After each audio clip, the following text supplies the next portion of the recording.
ಸಚಿವ ಸ್ಥಾನ ನೀಡದಕ್ಕೆ ಹಿರಿಯ ಶಾಸಕ ಬೇಸರವನ್ನ ಹೊರಹಾಕಿದ್ದಾರೆ. ಕೃಷ್ಣಪ್ಪ ಮನೆಗೆ ಸಿಎಂ ಡಿಕೆ ಶಿವಕುಮಾರ್, ಸುರ್ಜೇವಾಲಾ ಭೇಟಿಯಾಗಿದ್ರು. ಎಂ ಕೃಷ್ಣಪ್ಪ ಮನವೊಲಿಕೆಗೆ ಭಾರಿ ಕಸರತ್ತು ನಡೆಸಿದ್ದಾರೆ. ಯಾವ ಕೋಪವೂ ಇಲ್ಲ, ಯಾವ ಶಮನವೂ ಇಲ್ಲ. ಶಾಸಕ ಎಂ ಕೃಷ್ಣಪ್ಪ ಭೇಟಿ ಬಳಿಕ ಡಿಕೆ ಶಿವಕುಮಾರ್ ಹೇಳಿಕೆಯನ್ನ ನೀಡಿದ್ದಾರೆ. ಭಿನ್ನಮತ ಇಲ್ಲ, ಕಾರ್ಯತಂತ್ರ ರೂಪಿಸ್ತಾ ಇದ್ದೇವೆ, ಪರಿಸ್ಥಿತಿ ಅರ್ಥ ಮಾಡಿಸಬೇಕಿತ್ತು, ಹಾಗಾಗಿ ಬಂದಿದ್ವಿ, ಯಾವುದೇ ಸಮಸ್ಯೆ ಇಲ್ಲ ಅಂತ ಸಿಎಂ ಡಿಕೆ ಶಿವಕುಮಾರ್ ಹೇಳಿಕೆಯನ್ನ ನೀಡಿದ್ದಾರೆ.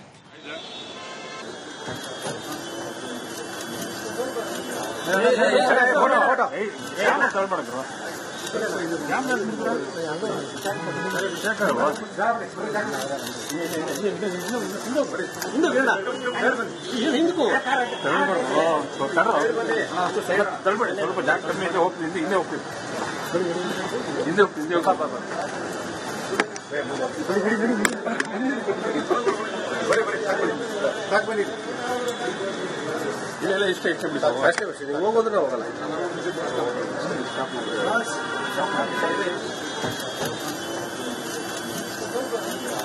Dissident. Who said dissident? There is no dissident in the Congress party.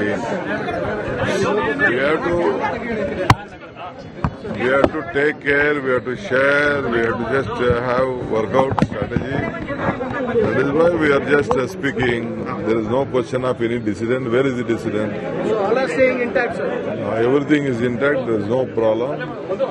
Just everyone, they are all eligible leaders. They are senior loyal leaders.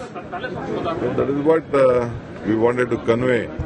This circumstance. Mr. Vijayendra says, sir, the Congress is a broken house with the 10 doors. I don't want to answer anything to Vijayendra. Let him first repair himself. Let him keep his house in order.